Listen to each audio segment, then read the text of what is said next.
Hi, I'm John Matthews, veteran law enforcement officer and winery owner, and your host for the podcast version of True Crime and Wine. And I'm pleased that you've joined us for this very unique podcast where we feature the fascinating world of serial killers while we enjoy award-winning wine. So why serial killers and wine? Well, the answer is simple. I'm the only winemaker in the world that's captured a serial killer. Now, 40 years in law enforcement adds a little bit to the puzzle. So this is real true crime and real wine. And each episode, myself and Brandy Diamond, the popular podcast host of Texas Wine and True Crime, which you can also hear on all of your podcast platforms, well, she joins me, and together we take you on a journey of profiling some of the most interesting and intriguing serial killer cases from all around the world. Well, enjoying one of our award-winning Casaro Winery wines. And today I've got our True Crime and Wine Red Blend. Now, I'll talk about that a little bit later, but go ahead and grab yourself a glass of Killer Cabernet or Murderous Merlot and join us for our podcast version of True Crime and Wine. And as always, make sure you share us with all of those true crime lovers out there, your friends and your family.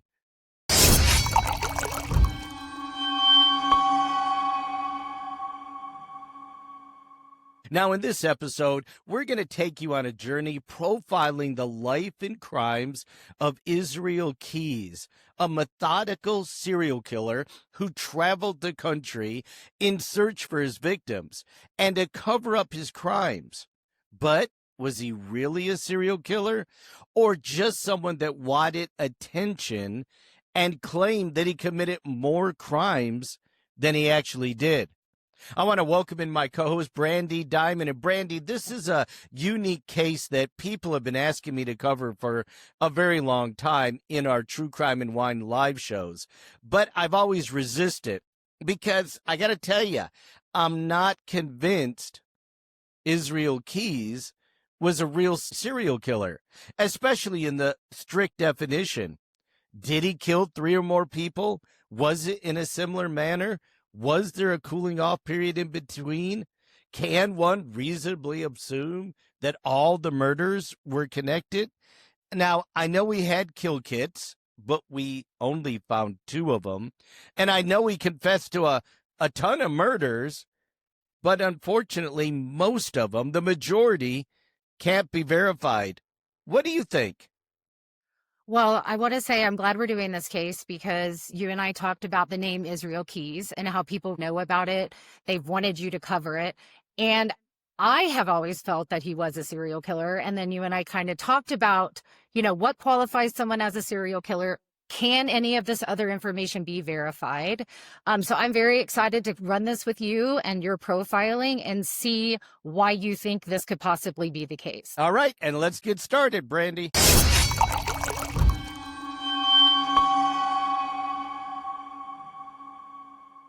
Okay, John. So as we get into talking about Israel Keys and the crimes he committed, we always want to talk about the early life of these serial killers and where they come from, their religion, their schooling, what it was like to be with other kids. But we know he came from a very large family. He was actually the second child of 10 children to both Heidi and John Jeffrey Keys. I think when you have this many kids, there can be certain aspects of not getting the attention or the upbringing that you should. So we'll talk about that here in a little bit. But something that really stuck out with me was the constant change of uncertainty in the religion. He was raised in a very strict fundamentalist Christian parent. He had Christian parents who were very religious.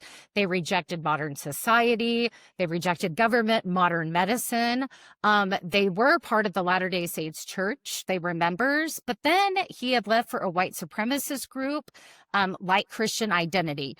And then they moved to an isolated cabin with no electricity, no water, not part of modern society. So as someone who's thinking about being the second of 10 children, having parents being, it kind of reminds me of a cult-like system right?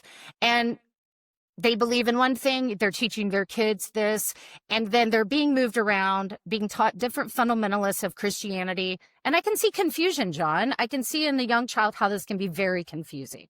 Yeah, and again, in law enforcement, we look at that totality of circumstances. So, these things in themselves, are they significant? But from a religious, a cultural, and upbringing, if you're being raised and your kind of values and culture are constantly changing, that's got to be stressful. That's got to be difficult on children who are trying to say, what's right, what's wrong, what are my values, what are my morals, but then becoming isolated, moving to a cabin in the woods with no running water, no electricity.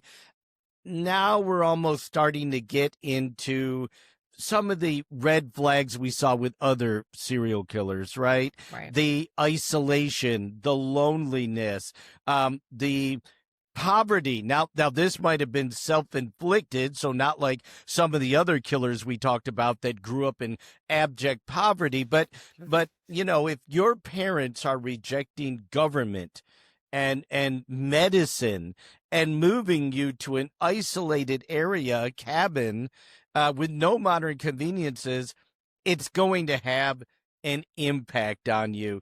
And one of the things that we do know about Israel Keys is that in addition to that, he was also homeschooled. So I kind of see this as isolation on top of isolation on top of isolation. He was forced to hunt, right, to help out with the food for the family, to chop wood, to farm. He lived in a tent at times. The religious, throughout his young life, religious confusion, let's say, continued because he attended multiple churches with his family, but they were almost militia-like or cult-like you said. And unfortunately, he had no formal education other than what he received being homeschooled. So we can already start to see, and the reason that, like you said, we look at the early life of these offenders is we want to try to see, are there patterns, are there commonalities, are there things that we can pull out as we start researching these serial killers and figuring out who is committing these crimes. So I'm seeing a lot of isolation here, a lot of confusion with religion, a lot of loneliness, and quite frankly, a lot of hard times. Well, and I also think from just being a child, right? I mean, first of all, you have 10 children. I mean, I don't know all of the ages of all of the siblings at this point, but let's say you're teaching half of them homeschooling. I mean, what kind of really education and time can you be spending on that, especially when they are so focused on the church and instilling this in their family? I mean, it seems like every kind of decision the parents are making for their kids is revolved around religion.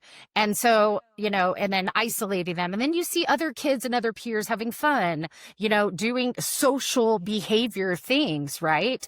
And so I do think that just creates this, yin and yang of the mind of a young child who wants to be out and about and then, being forced to be isolated. Yeah, and I think you start to see some of those antisocial behaviors at a very early age.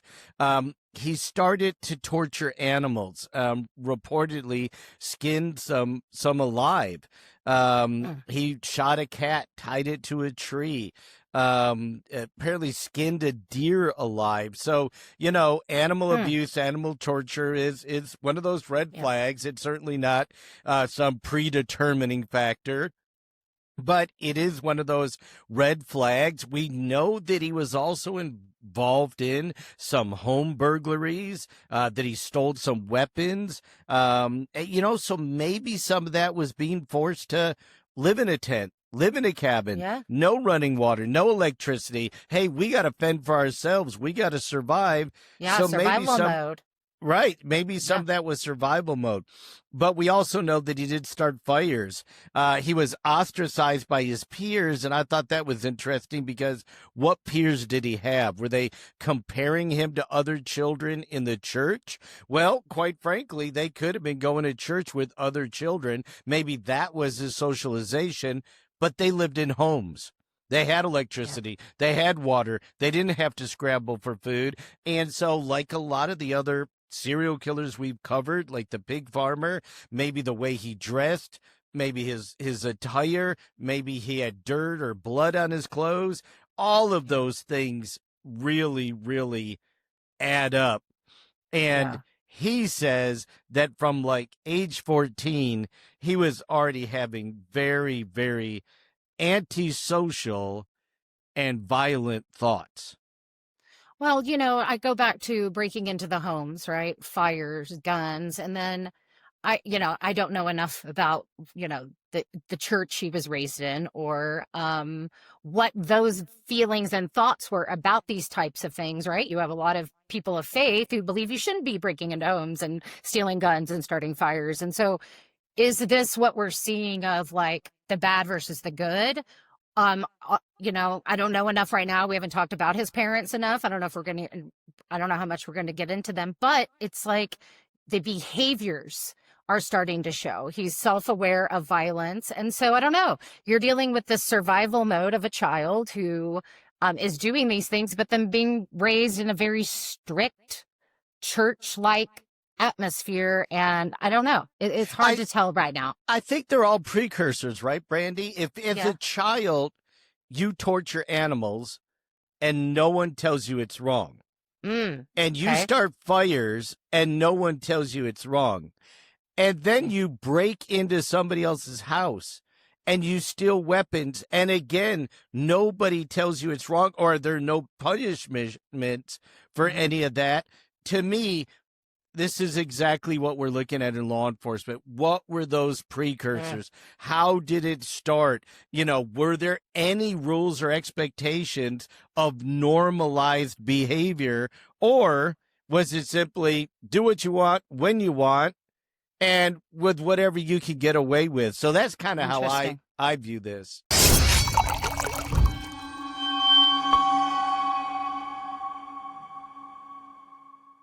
Well, we know he was a tall guy, 6'2". He could use his hands well. He was a skilled carpenter. He built a cabin at 16 years old. Impressive. Yep.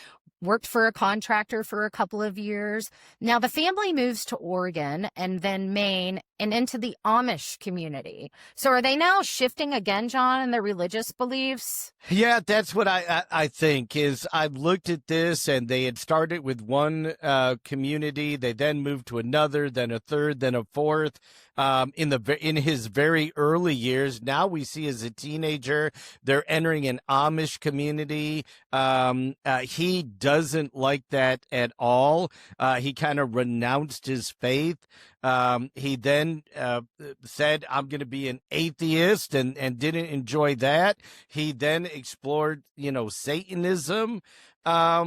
So to me, this is all that spiritual, cultural, religious conflict that is now manifesting in this teenager, right? Yeah. And to me, it started at a very early age. I mean, literally, his entire life has been some type of uh, religious, cultural experience Mhm. that was taken to the extreme. And he even said that throughout the rest of his life, he struggled with his religious identity, and Yeah. as a young teenager, thought about now how many young teenagers think about this ritual murder. Mm. I mean, that is not the norm. So, as we Yeah. start looking at all of these precursors and all of these red flags, right? I've told you before, I've got this little checklist in my head. When departments contact me, I'm going through the checklist, right? I'm marking the boxes. Did he have abusive parents? I don't know if you call them abusive, but certainly there was a lot of conflict with their religious beliefs. We know that. So I'm not sure that's one that you maybe have check mark the box. We don't know about mental health issues at this point, or traumatic brain injury, which are precursors. We did know he had a big growing spurt. That's not abnormal though. So that might have also kind of kept him as a loner and ostracized when you combine that with living out there on your own, living in a tent, that type thing. We're not really sure about his intelligence level, other than we know he was only homeschooled. We do know, however, that he was a loner, that he did abuse animals, that he did petty crimes and even more. I don't ever consider burglary a petty crime, right? Theft, Right. stealing somebody's pencils off their desk is one thing. Breaking into a home, stealing weapons, that's a totally another level. And we know that he did that, so we can check that box. We know that he started fires. But to me, the thing that really stuck out to me when I was going back and looking at some of his not only crimes but his early life was, I think we saw this in maybe Keith Jefferson torturing the kittens in front of his daughter, Uh-huh. Yeah. so another level beyond abuse and a torture, and seeing his desire to skin animals alive, Mm. that really stuck out to me. That really stuck out to me. That's a different level. Just like Jefferson doing that in front of his young daughter, Yeah. traumatizing her, hurting, killing the animal. Skinning an animal alive is a different level. Well, because you can hear the cries, right? You can Yeah. hear the pain. You can see it in the eyes, right? Or the face, or have a reaction to the torture and the pain you're inflicting. But that's I never really thought about what you said about But skinning them alive. It really yeah, does take it to a totally different level.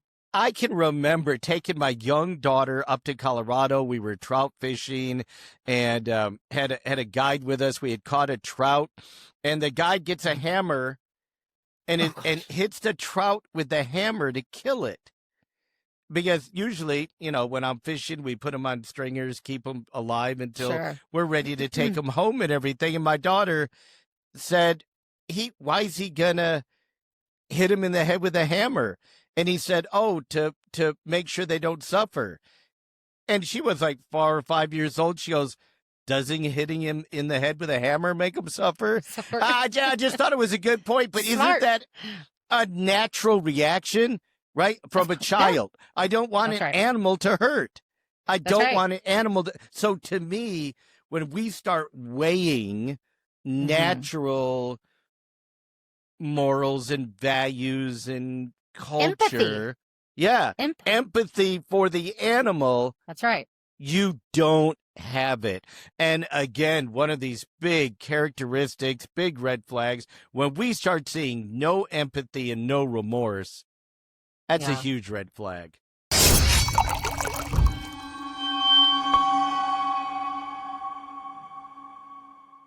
All right, John. So we know that his first known crime was around 1997, 1998.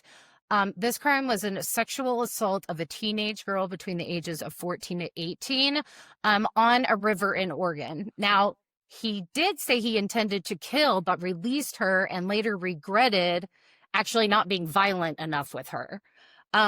What do you think about just this first early crime? I want to stop there and just get your thoughts on that. Well, it's a sexual assault. Maybe that comes from him, again, being a loner, being isolated, not having normal relations. He finds this young teenager, sexually assaults her.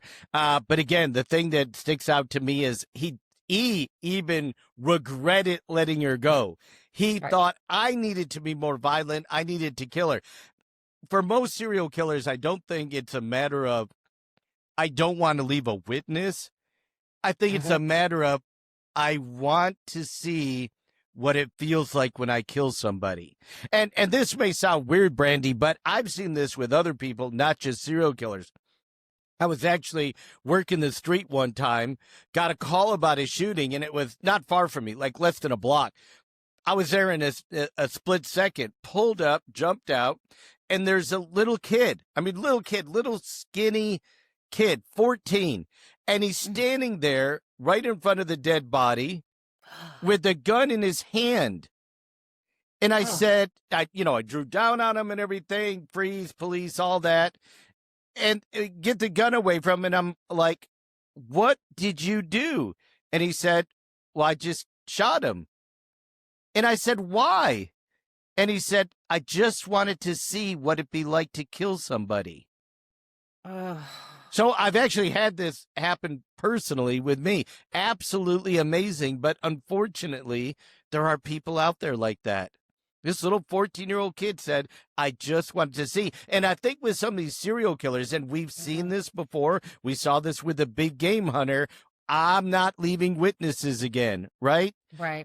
And I don't think they're really talking about the witness or somebody testifying them. I think they're talking about, I went too easy on him.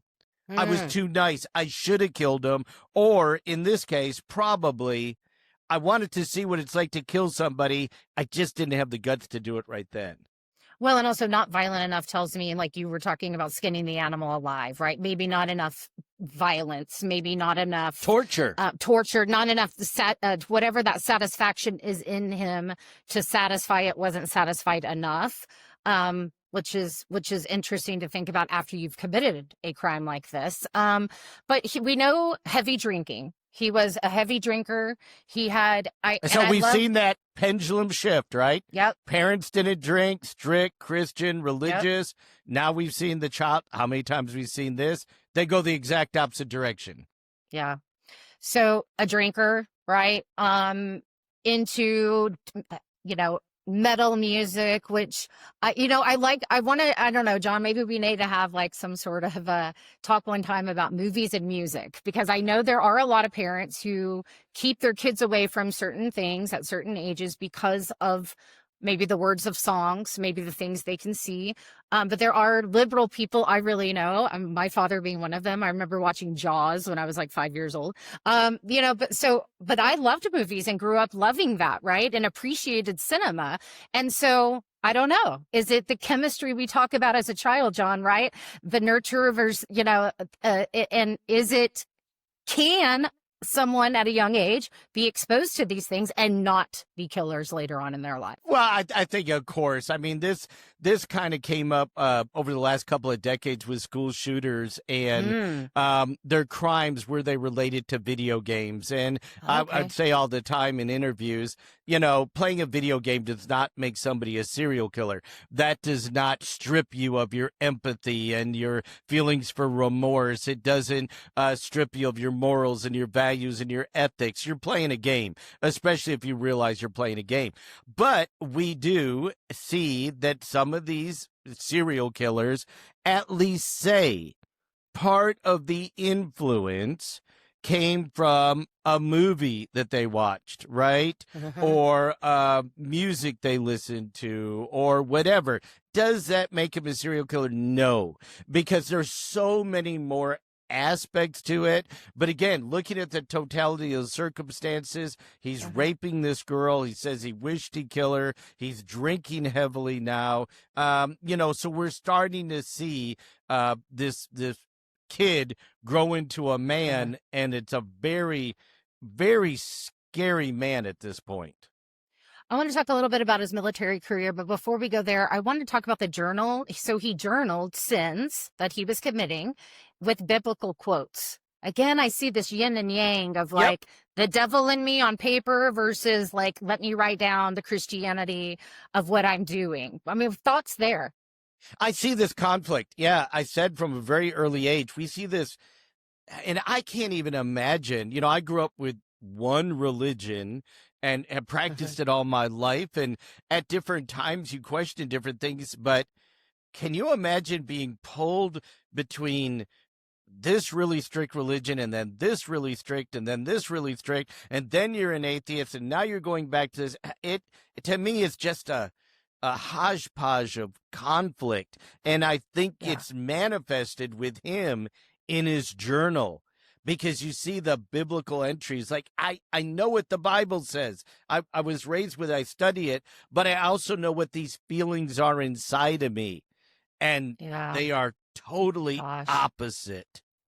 And again, it's your upbringing, John, right? It's his upbringing, and it's this constant mental battle, like you said, just this, and going into teenage years and young adult years, and he admits his entire life he struggled with this, this religious conflict. Yep.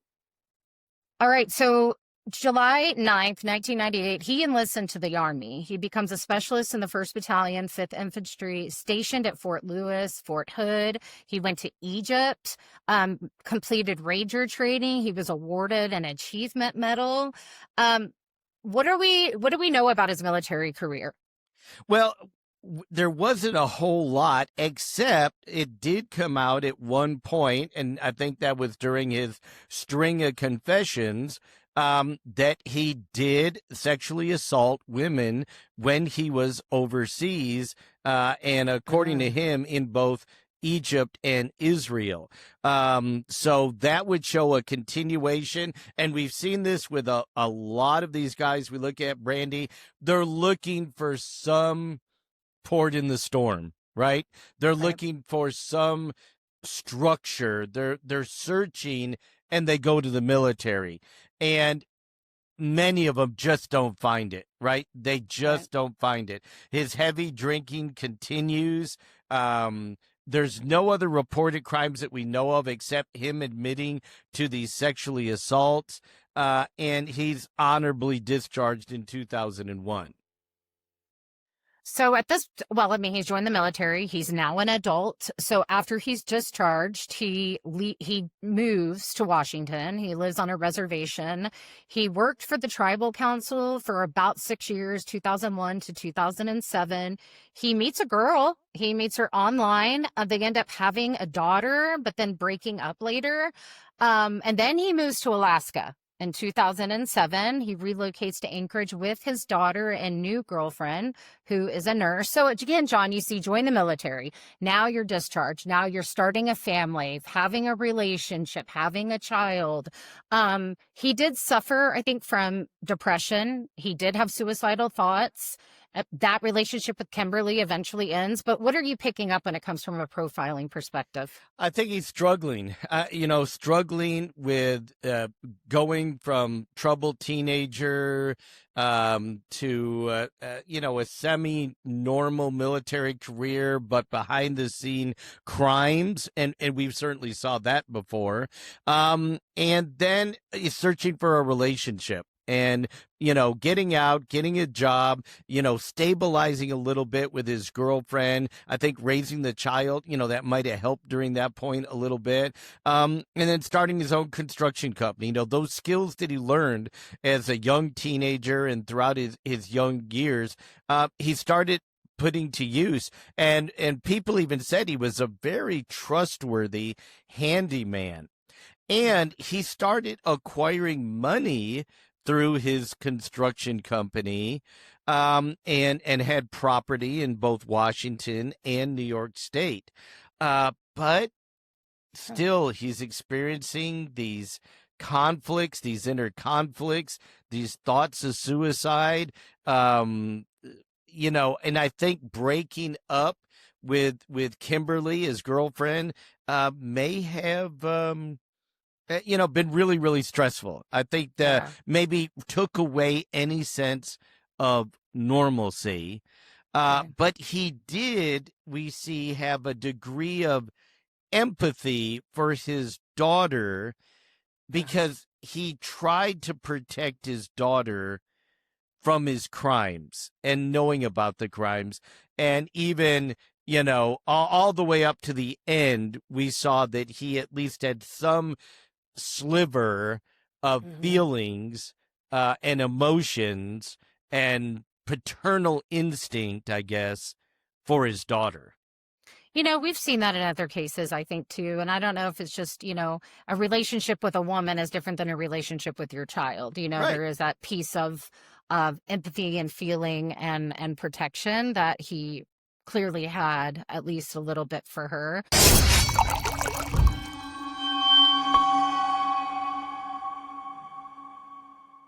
I was actually kind of curious of why the relationships are ending. And I think a lot about the fact of his socialization and his, maybe a big piece of him is like, I have a child now and I have a girlfriend and I have been married and this type of thing. And so, I don't know. I do see him again. It's that piece in you or not in you, but in them that says, this isn't enough.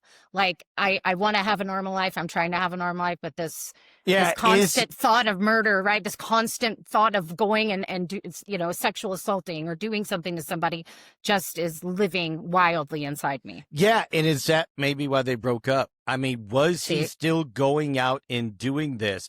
If Mm-hmm. he did it in the military, right, Yep, on that's his right. days off or his leave, was he going out on nights or weekends? Was he actually satisfying those urges? And this is going to come up later on as we see him traveling, right?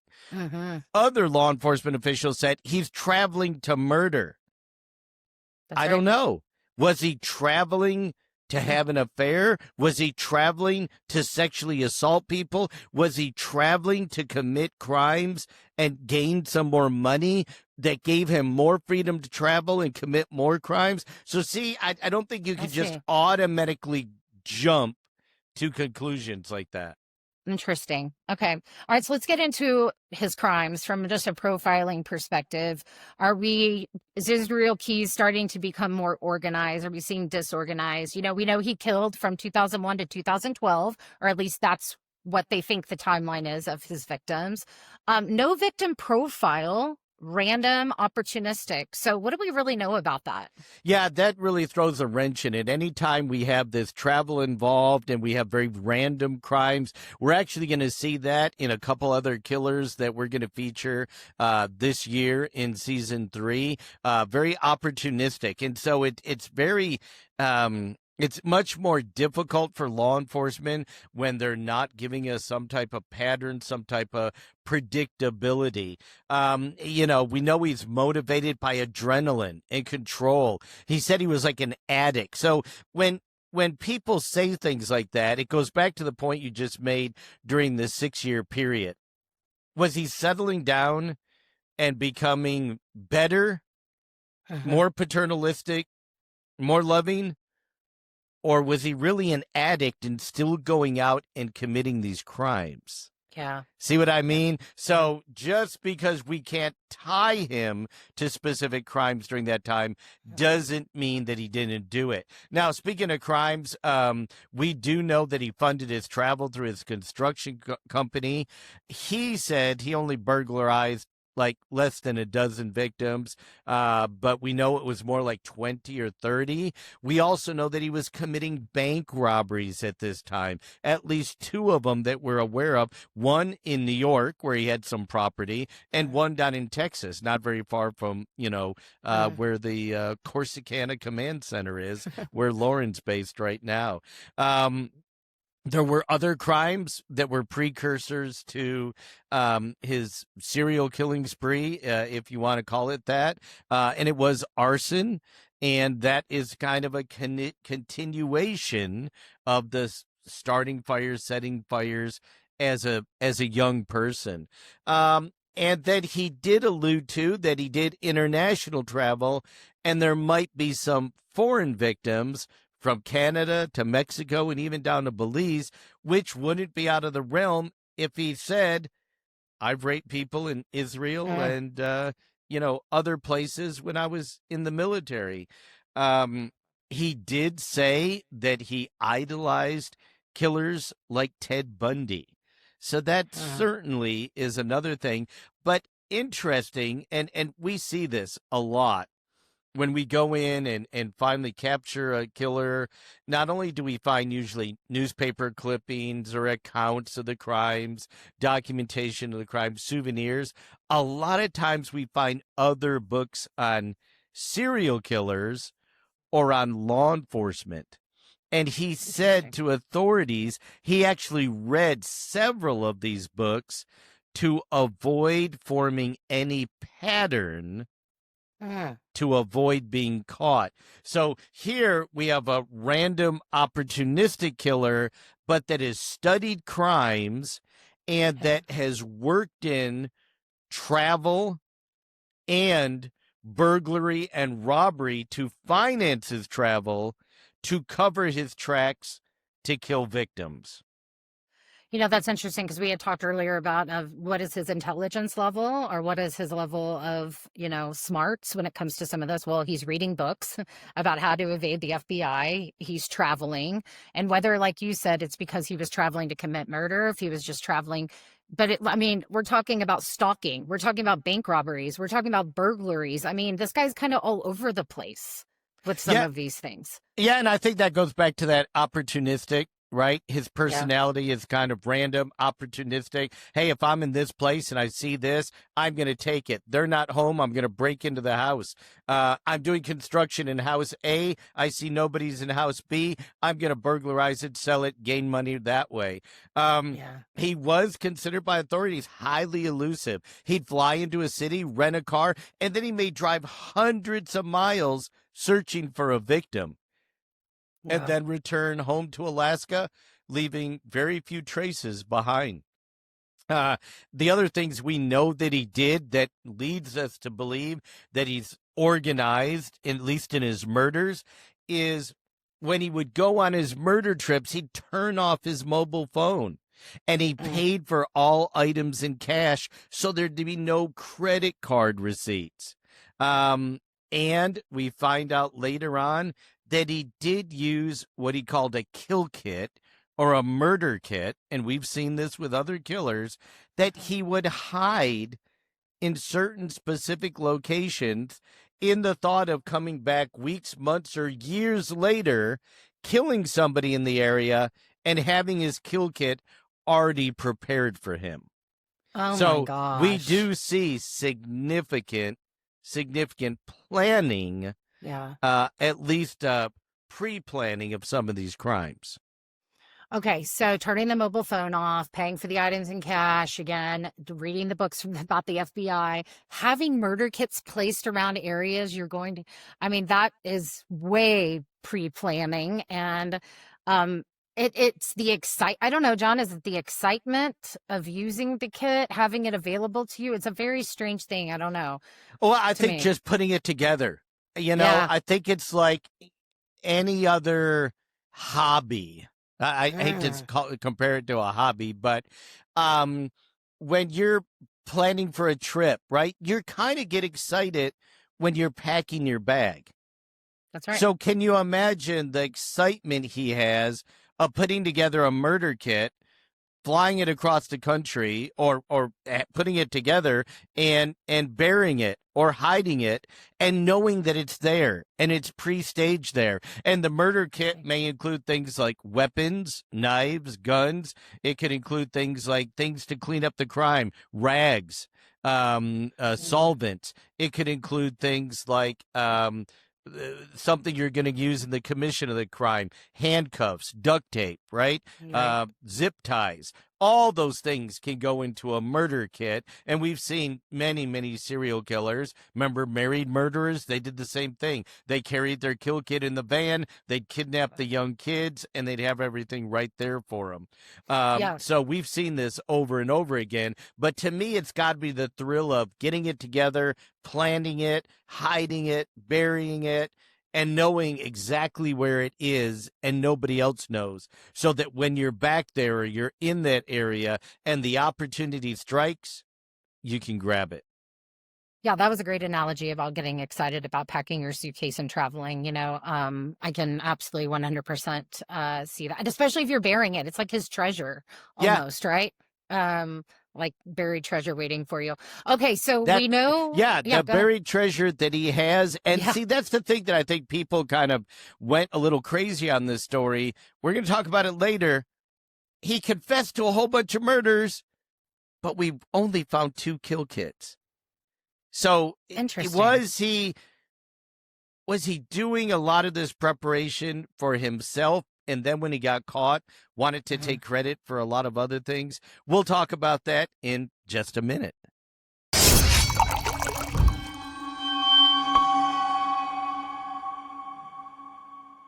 On each episode of True Crime and Wine, we feature one of our Casaro Winery brands. And it's fitting to share with you what I'm enjoying today and have been enjoying throughout the show. It's a glass of our True Crime red wine blend. Now, it's garnered a host of awards, recently named one of the top Texas wines, and it's a blend of our Primitivo and Graciano red wine. It's a dry red wine, and it pairs great. I had it last night with some fajitas. I've also had it, though, with pasta. So enjoy a glass of our true crime branded red blend from Casaro Winery. As always, you can purchase all of our wines at casarowines.com. CASSARO wines.com. Salute.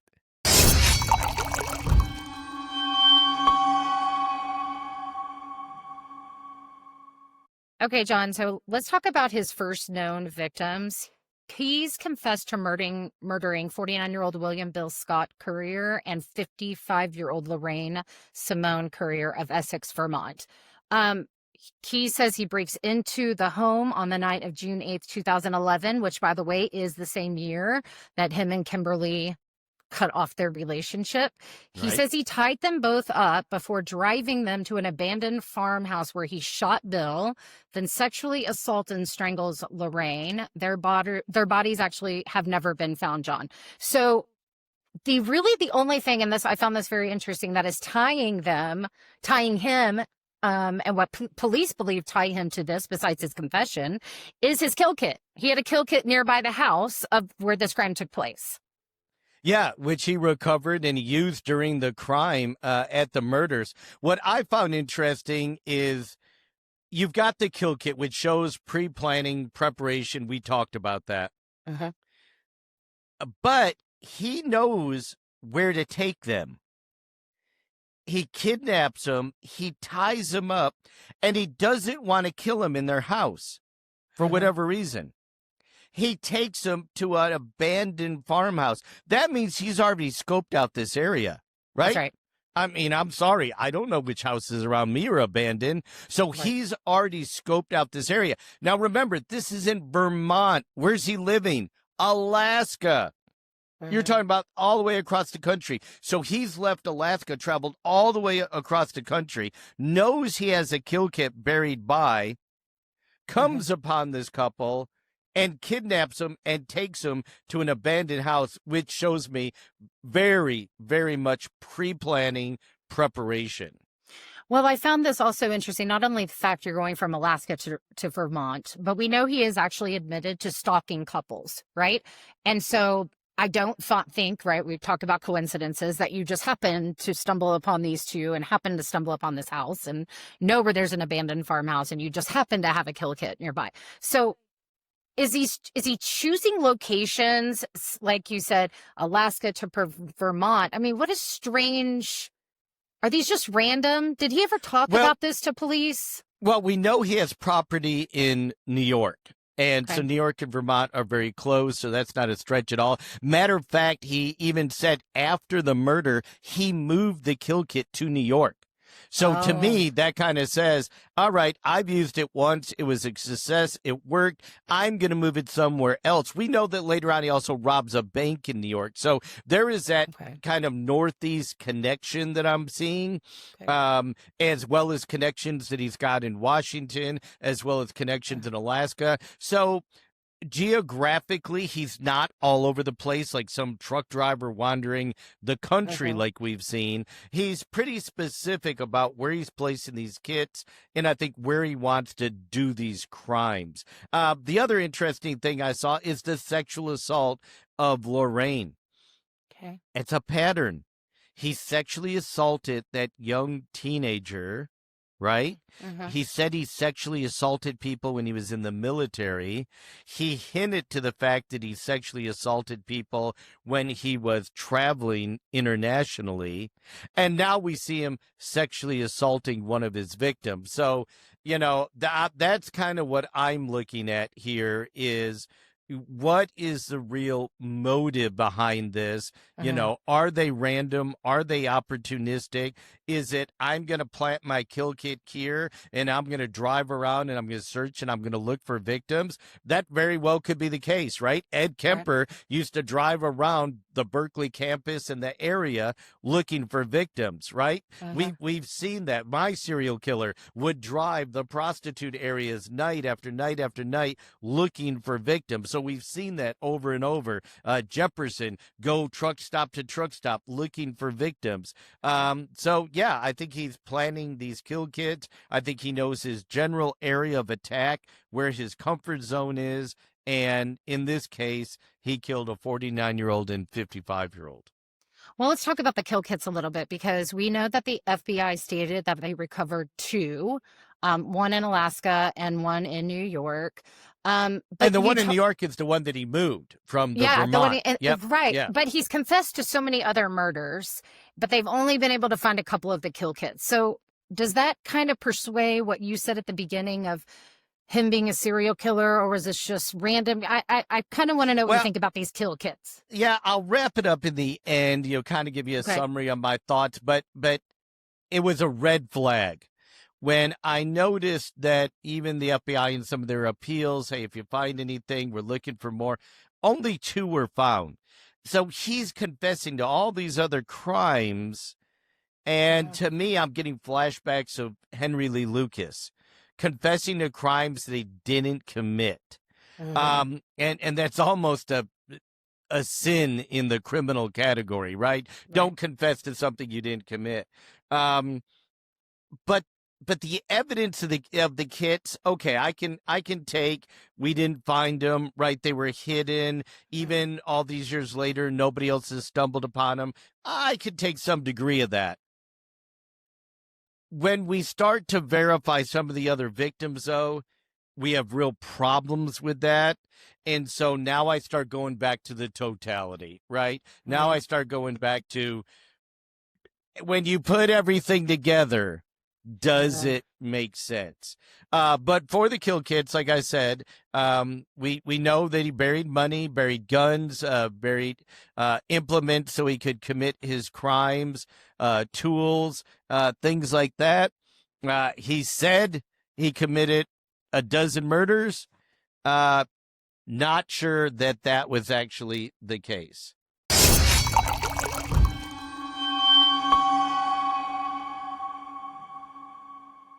All right, John. So we talk about planning, organization of these perpetrators, and we know that Israel Keyes planned and well organized his attacks. So he would fly to cities, he would rent cars, he would drive hundreds, thousands of miles to these locations. He used cash, didn't want to leave any credit card receipts behind. He removed phone batteries so he could not be located, targeted isolated spots like parks and trails and cemeteries. And we know part of the MO was strangulation. But that's not all he did. He used guns, blunt force trauma. So sexual assaults, we talked about this earlier, and I did want to point out, when we did our last couple of episodes, we talked about torture a lot, right? Seeing someone be tortured, the high you're getting of seeing someone in pain. Well, his, I think, was leading with sexual assaults. I feel like we kind of see this pattern with him, that this is his main motive, in my opinion, is getting the power and the assault over the victim. He would pose bodies, demanded ransom post-mortem. So what are we kind of seeing with what we know about him now? I think you're hitting on the sexual assault angle. That's why I'm not convinced he did as many murders as he said.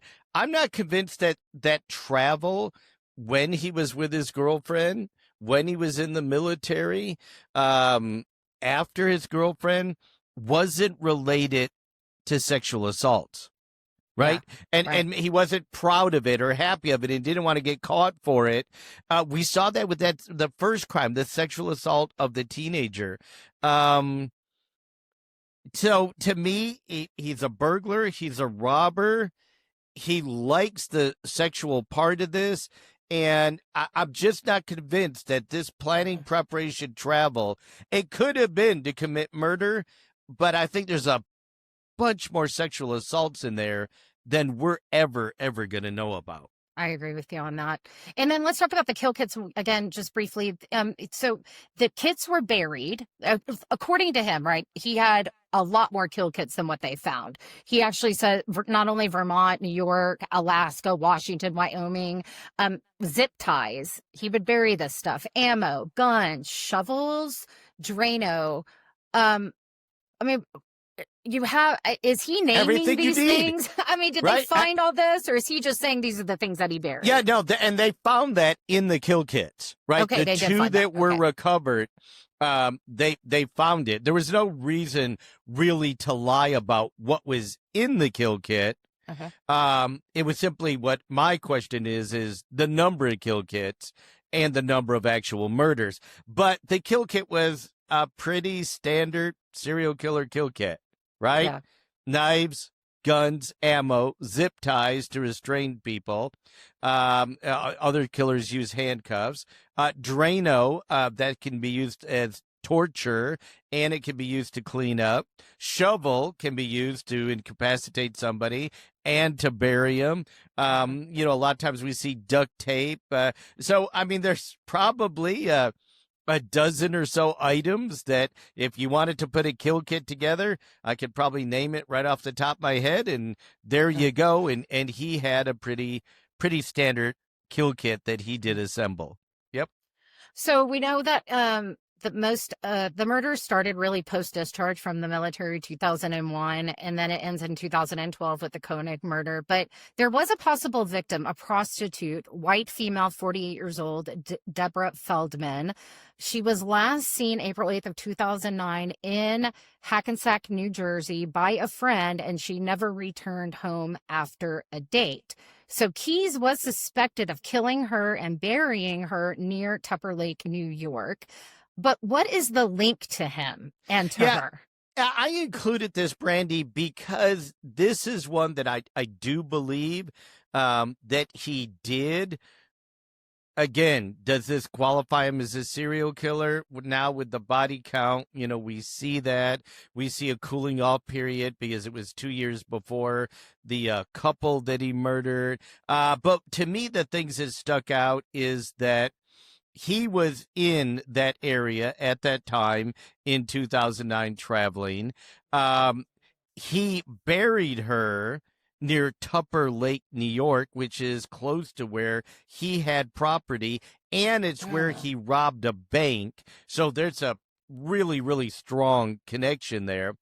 But the thing that kind of pushed me over on, I really do think of all the people that he mentioned, and he could have killed them all, right? I'm not saying he didn't. He could have killed them all.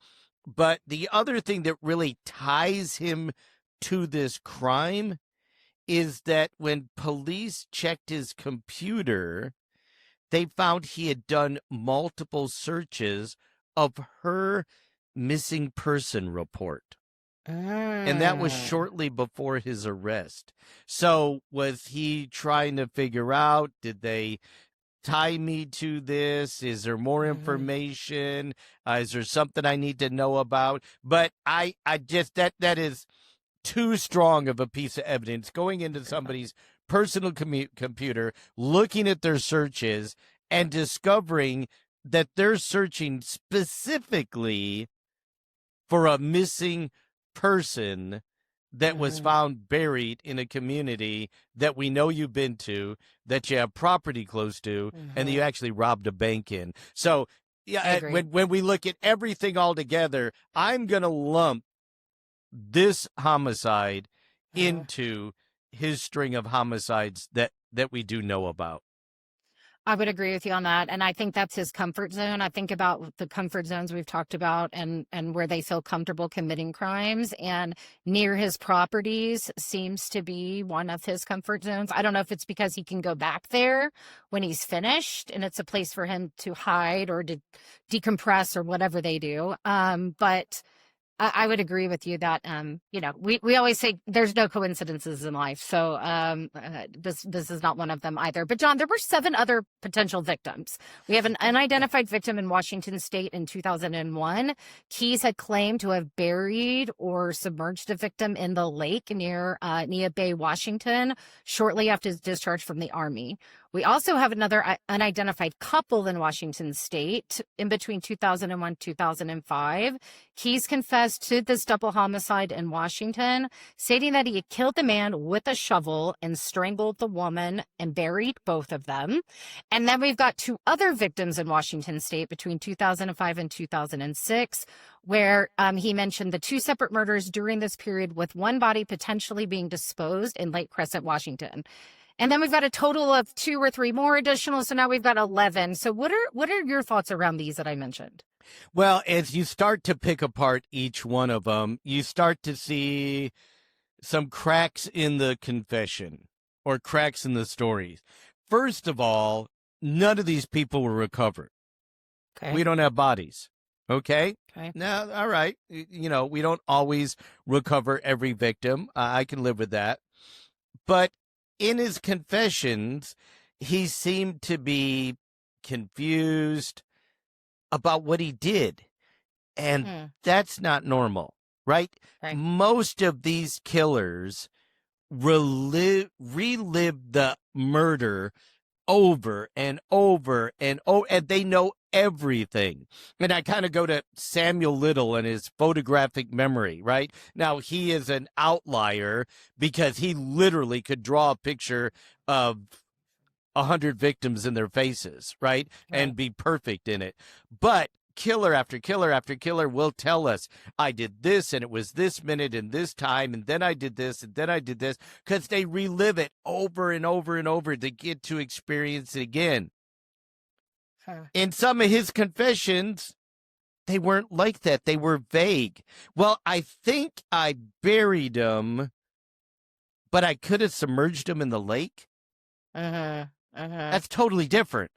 Yeah. Did you take a shovel and dig a hole and bury somebody, or did you go rent a boat and drive out into a lake, tie him up with chains or cement, and throw him in the lake? They're 2 totally different forms of body disposal. And I just found that when you're, looking at some of these confessions, and again, I just, go back to this whole Henry Lee Lucas thing and the way that they're questioned and the people that question them, and are the questions leading? And I'm not saying that he didn't. There are some, authorities across the country that say, hey, we are totally convinced he's got 7 victims, or we're totally convinced he's got 11.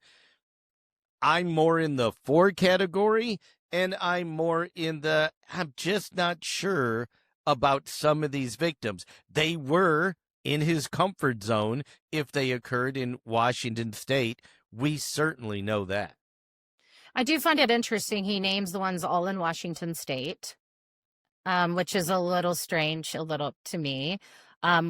You would think they would be more all over, spread out based on his travel and driving hundreds and thousands of miles. Something else that stuck out was no names ever given. I also wonder, did police ever find out there were missing persons in these areas at the time? I think they tried tracking it back, but as far as I know, they never did match up. So you've got unidentified victims, no bodies recovered, so no verification of the deceased. We don't, as far as I know, have missing persons reports tied specifically to incidents at dates and times around what he's telling us, because, okay, we didn't find the bodies, but we knew mom and dad turned up missing, right? Yeah. That type thing. So there's just too many question marks, and there's just too many serial killers that don't leave those question marks. Yeah, absolutely. They know every last intimate detail about the crime, even if they committed dozens or scores of them, because that becomes part of them. Yeah. Right? And I would agree with his organization of reading the books, not turning off the phone, carrying cash, that he just wouldn't all of a sudden forget some of these really important details or get them mixed up or confused.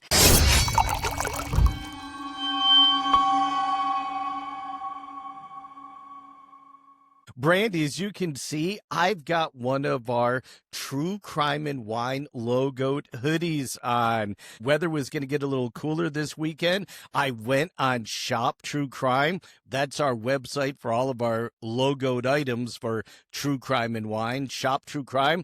I went on Shop True Crime and I said, I need a hoodie. They're 25% off this month, and it's a little bit cooler. I'm getting a hoodie. I can't believe it came. It's great. It looks great. It's soft.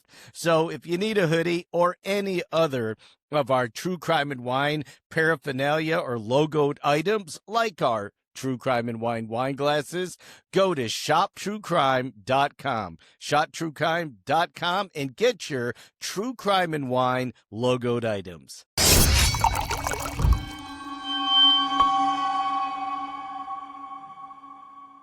This is kind of a rare case. Again, you kind of started out saying you're not sure with your profiling experience if you feel like Israel Keys was actually a serial killer. But there's no victim profile when we're talking about Israel Keys. So from a profiling perspective, what are you picking up? Well, again, we don't always have a victim profile. You know, we might have a profile on the behavior and the characteristics of the killer. We might have a geographic profile. We've got some of that in this case, but it is more an exception than a rule that it is totally random, totally opportunistic, and no specific profile, male, female, black, white, tall, skinny, short, fat. I mean, nothing that we see here. Habits, similar habits. You've got everything from a married couple to a prostitute. You've got a young teenager. Friends and family, certainly we don't know about that because we don't see any tie-in here. They're happening in different places around the country. I don't see any occupational tie-ins unless it was an occupational tie-in that as a constructor, a contractor, he was working in that area at that time. So I from a victimology standpoint, we do see some geographic profiling, some characteristic profiling, certainly his background. You and I talked about it, but from a victim, it does appear very random, very opportunistic, and very spontaneous. So when you're talking about the victimology, the MO, the body disposal, I mean, is this random? Is he organized when it comes to this piece of it? I mean, we know he doesn't even know. Yeah, on these other victims, what is his body disposal? I mean, we know that he took the one couple that we're pretty sure that he and he alone killed, took him to the abandoned farmhouse, strangled him, raped the woman, killed him. Right? We know that. We probably feel fairly good, at least about the prostitute because of him searching. He can't remember. Did I bury him? Did I throw him in a lake? Oh, I think I took a boat out and put this person in a lake. So on one hand, like you're saying, we have this very, very organized killer. And yet on the other hand, he can't remember his crimes.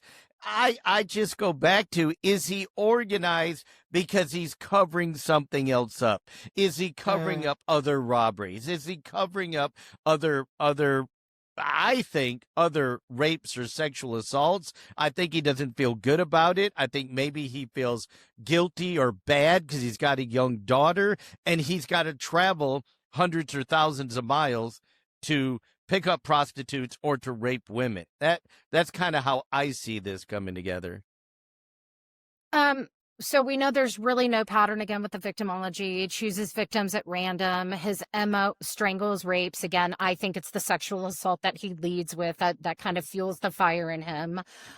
Said he studied serial killers, learned how to avoid detection, which he seems very organized at doing, but then he would just dump or bury in remote areas. So he says, we don't really know, right? Well, he'd go to those remote areas. We do know that. Mm-hmm. He did go to like trailheads of parks and hiking trails. He did spend time in remote areas. His kill kits were buried in remote areas. So from a geographic profiling standpoint, He sought out those areas. He obviously knew where that abandoned farmhouse was. Yes. You don't go in and kidnap a couple and go, do y'all know anywhere where I can take you to rape you and murder you? Yeah. No, he specifically took him to that location. So again, even though the victimology is very random, and his MO isn't very consistent either, let me tell you, there's a lot of planning and preparation of his travel. So was he planning and preparing for other crimes? Did he want to murder? That's why he buried the kill kit, and we simply don't know about him. Or was he covering up other crimes that we don't know about? Dismemberment is mentioned in some of when we're talking about Israel Keys. Did he say he dismembered? Did they find dismemberment?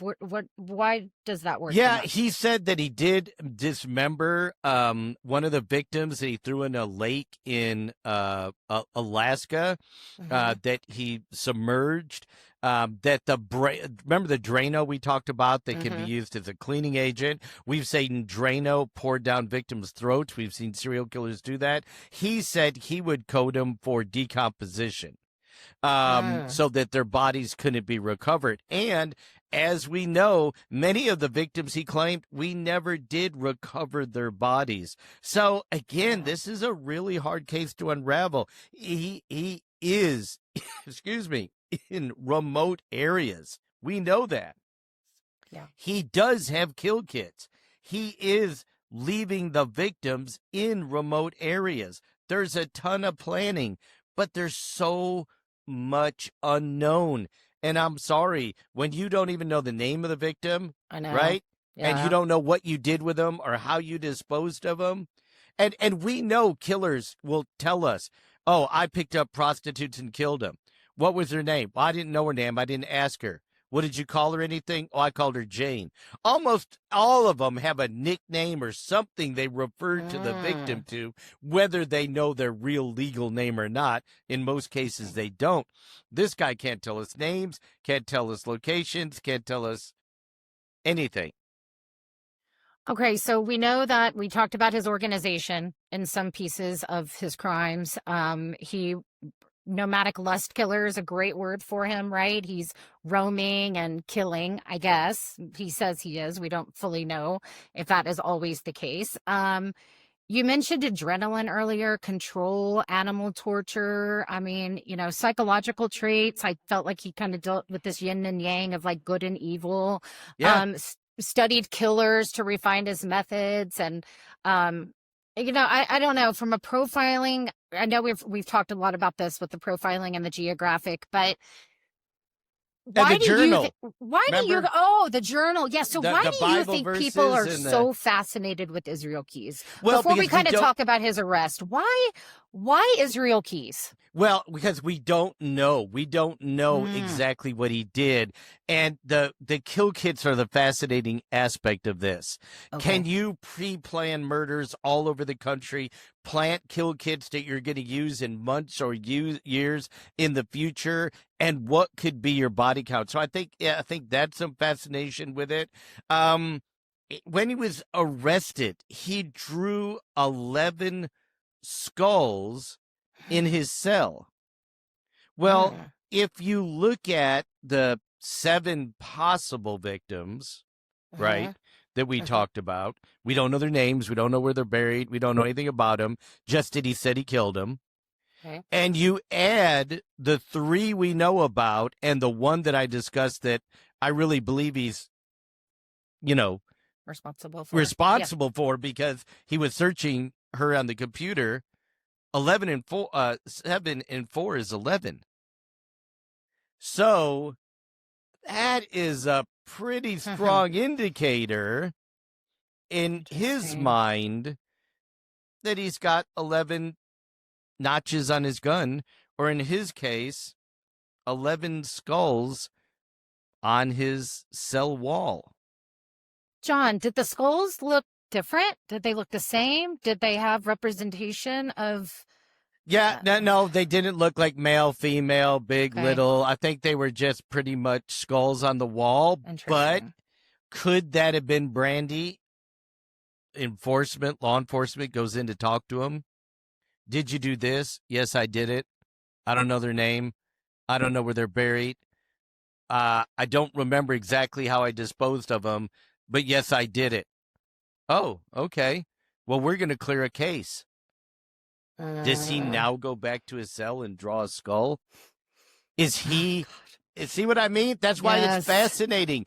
Is he doing this to try to tell law enforcement, I'm telling you, I got 11 victims. But then on one hand, he's confessing to 40.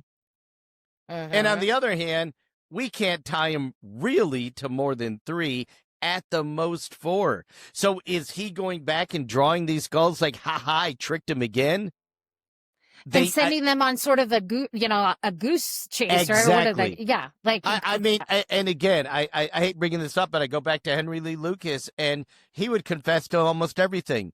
You'd go in there and say, "Were you in this place at this time? And did you use this gun to kill this person?" Yep, I did it. Okay, clear the case. Oh my gosh! So I think that's why this case is really fascinating. And he did so much to avoid detection. I just don't know what he was trying to avoid. Right? Interesting.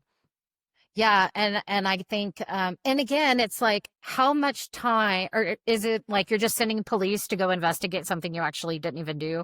Maybe those people don't even exist. Maybe he actually just said it because he's familiar with the lakes or familiar with the area, and so it's easy for him to make this stuff up and kind of gets entertainment. And we had that in one of our last episodes, right, Brandy? We had a killer that got mad because Rodney Alcala claimed his victim. That's right. They get mad. Hey, that's not his victim. That is my victim. And I'll come forward and tell you about it and prove it, because he didn't want another killer taking claim for it. So is this the case here? Is Keyes claiming victims that he never did kill, or is it all made up?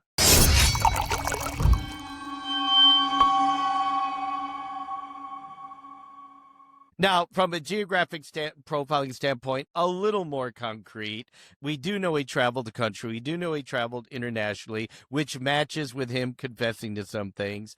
We know he preferred Washington State and New York, and he had property in both. We know that he sought out his victims in remote areas. We know that he robbed banks in at least 2 states, so he has a funding mechanism, right? So we know he's a contractor. We know he's a bank robber. We know he's a burglar. So we know he's getting money. That's how he's paying for, rent-a-cars and airplanes and hotels and everything. But this is kind of going to be his downfall, because he was not using credit cards. He was paying cash. He was turning off his phone. He was taking the batteries out of his phone. But then at some point, he started using a credit card from a victim, and he knew not to do it, but he slipped up. And well, this is the beginning of the end for him. So his last confirmed victim, we know, is 18-year-old Samantha Tesla Koenig, a coffee booth employee in Anchorage, Alaska. He's kidnaps her from her workplace on February 1st of 2012. Like you said, took her debit card and other property, then raped and sodomized her before strangling her to death with a rope, John. All right, so what did you just describe, Brandy? The murder in detail. Yeah, what about those other 7? Now, you remember this one? I know. And you remember the couple, but you don't remember 7 others? Again, that's where these red flags come in for me. He can't even articulate what he did with the body, and he's telling us, oh, in this case, I did pick her up from a coffee booth, so she wasn't in a remote area. I kidnapped her. I took her to a remote area. I raped her, and I strangled her with a rope. We then know he did take her body out to a lake and submerge her body. All of a sudden, he remembers these details and nothing else. Yeah. He's, well, and John, also what's interesting is There's been a few cases that I've covered of taking someone from their workplace, gas stations, women working in different places, and it's always sexually motivated. Yep. Typically. And so this is why, again, tying back to, we know he sexually assaults her and, leaves her body. He left her body in a shed in his backyard and then goes to New Orleans. And then he goes on a cruise to the Gulf of Mexico. With his family. Yeah. Gosh, this guy. But then he removes her body from the shed, applies makeup to the corpse's face, sewed her eyes open with fishing line. He then takes a picture of a 4-day-old issue of the Anchorage Daily News alongside her body that he had posed, John, to basically see that she was still alive. And what did I just say? And that's just crazy. And he had sex with her after she was dead for 2 weeks. So he put makeup on her. He sewed her eyes open and put her by the newspaper, trying to say, "Oh, she's alive," and he demands ransom. Some of it, what was paid into account. Well, how does he got access to the account? He took her debit card. Right? He then gets rid of the body, dumps her in the lake north of Anchorage, and her body was recovered. So again, unlike the other 7 crimes, he could tell us specifically what he did, when he did it, how he was going to get a ransom, how he was going to make money from it. I mean, he knows every detail of this crime, and I think you've been on it the entire show, Brandy. Great job. The sexual gratification that he's getting, that's what's driving these crimes. That's also why I'm not convinced that all of these trips, all these travel is not for sexual pleasure instead of murder. He just claimed a bunch of murders. But we've actually got a body here now. Well, and also I feel like he has really jumped the lake here from what he was doing to doing this. I mean, having, sex after someone has been dead for 2 weeks, applying makeup to the corpse, taking picture and posing it. I mean, I feel like this is on another level. Thankfully, he is arrested after this, so he can't do this to anyone else. But John, not only is this very detailed, but it's different. At least it's different than what we know of what he has actually done. I mean, my God, what if he's been doing this the entire time across the country? Well, and so the necrophilia is different, but certainly the sexual assault's not. He started with the teenager. He sexually assaulted Lorraine. We assume he sexually assaulted the prostitute. So that is kind of the common theme. He said himself he sexually assaulted people in the military and on international travel. That may be the key. But taking it to another level, the whole ransom, and then, we don't know if he had sex with the other bodies afterwards. He could have, but he certainly described this. And of course, he was so careful about not taking his credit cards, but for some reason, I don't know what he was thinking, but again, that's great for us in law enforcement. He takes her debit card, he demands ransom be placed in that account, and then he uses it. Well, law enforcement tracks the debit card, right? Yeah. They put out a flyer and distribute it. Hey, be aware this is in the car he's in. They know where he is because they're tracking him and they're tracking the debit card. They're tracking the withdrawals.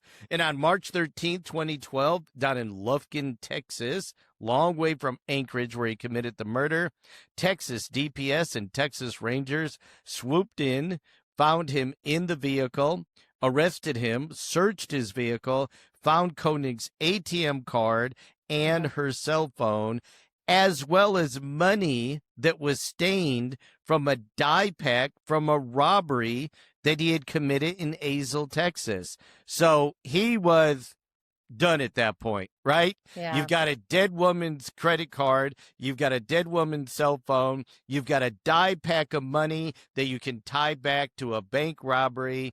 He's going to jail. He's not getting out.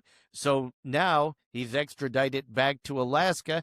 And that's where we see all these confessions start to come out. right? Okay. And initially he's charged with fraud for using the Koning's bank account, but he confesses to the murder and tells us in detail exactly what happened. And so again, when you start looking at the confessions, very, very detailed account about the Hmm. couple in Vermont, very detailed account about Koning in Alaska, not so much about the prostitute in New Jersey, but you have physical evidence, hard evidence from his computer that he was searching her, right? Very, very random that he was searching her. And the other ones, I don't know their name. I Yep. really don't know where they are. Authorities looked for bodies, couldn't find bodies, couldn't really tie him to it, but there's enough. They indict him and they schedule his trial for March of 2013. And so this is where I kind of really remember that teenager a long time ago.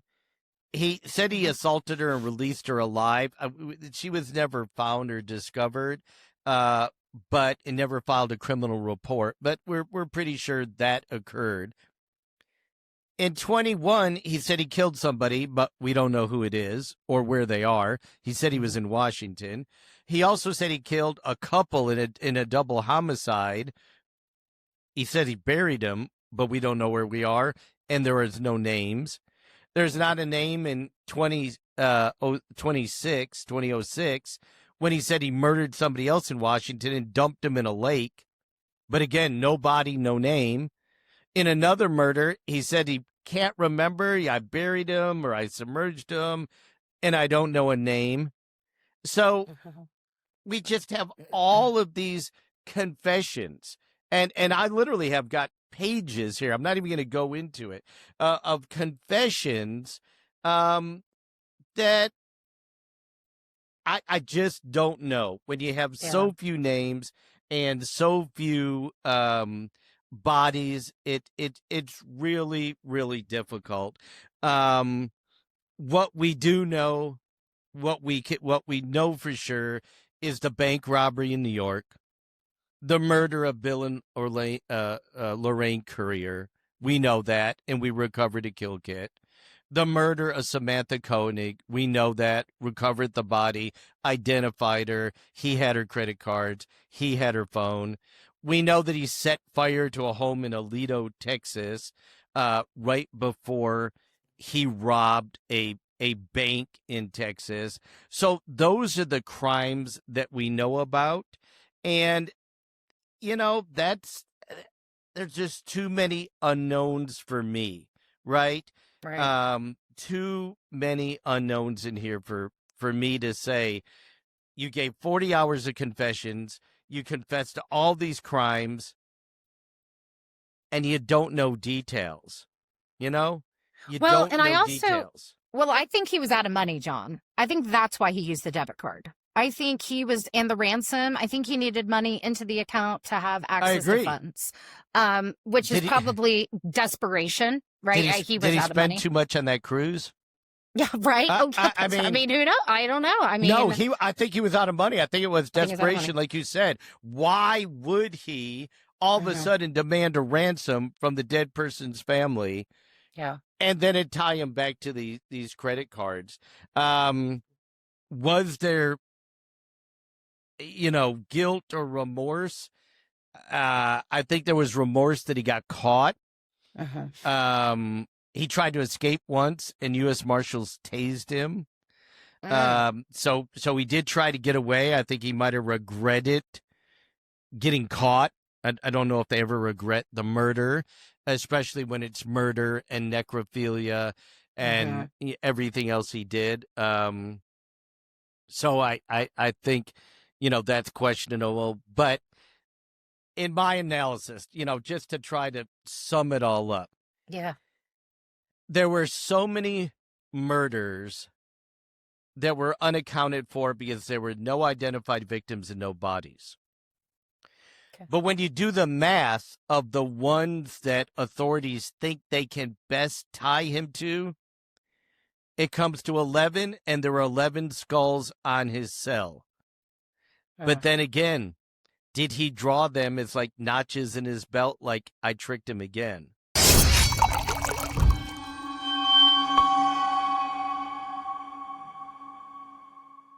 Some of the confessions just couldn't be verified. Others were disproven. Matter of fact, one thing that he confessed to, another individual was arrested and convicted for it, and there was evidence of it.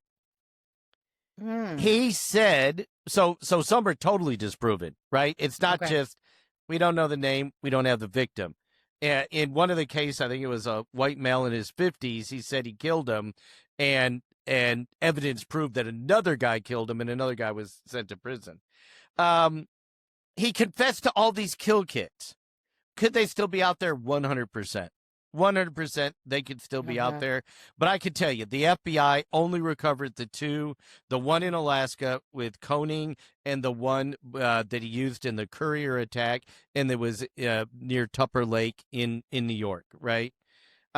We do know for sure 100% he made multiple trips all over the country. He flew, he rented cars, he drove. We know that.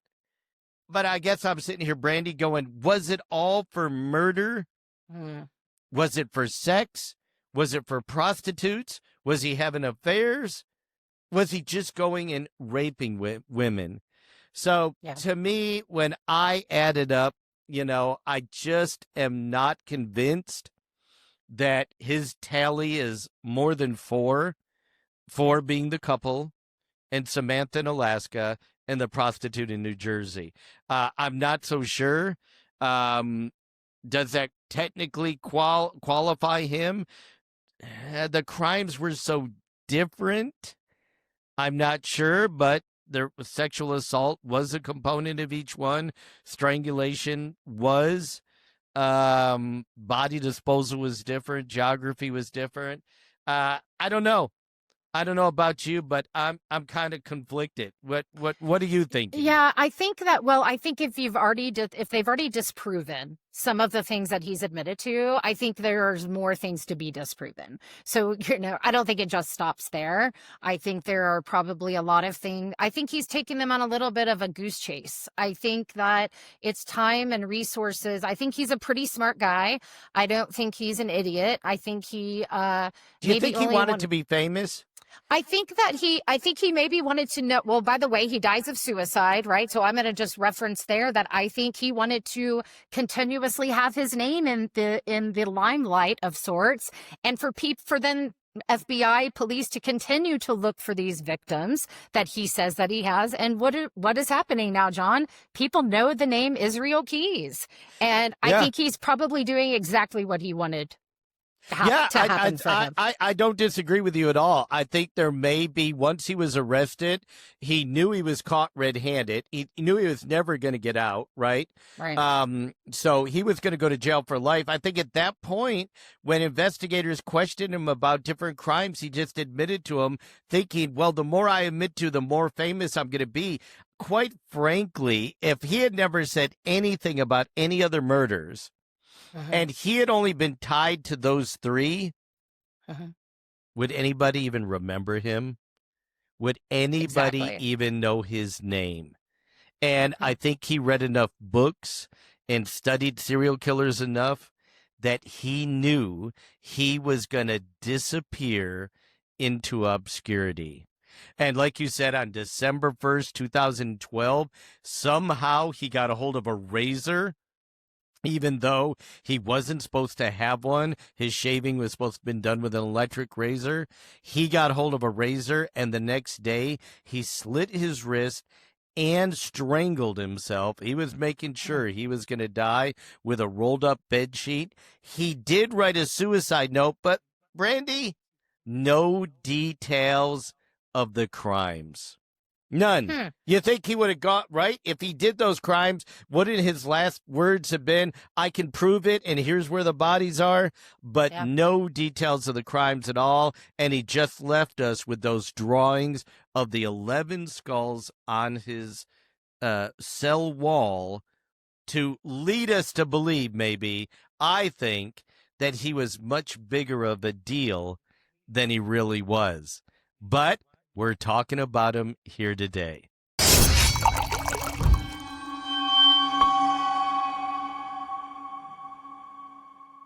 As we put a cork in this edition of the True Crime and Wine podcast, I want to remind all of our listeners, follow us on our socials at JJ True Crime and Wine. You can find it there. Everything about the podcast, our schedule, all of the stuff we're doing, some behind the scene photographs that we took today. You can order your wine at casarowine.com and get the wine and join Brandy and I as we profile unique serial killers from around the country and around the world. Now, I think that wraps up our business for today. And of course, I want to thank Brandy Diamond for a great job joining me today, and our producer, Lauren Bedsole, back in the Corsicana Command Center, for helping to make this show possible. And I invite you to join us next episode, where we're going to feature a serial killer whose delusions led him to murder nearly a dozen people. I'm John Matthews, and thanks for joining us on True Crime and Wine. Salute.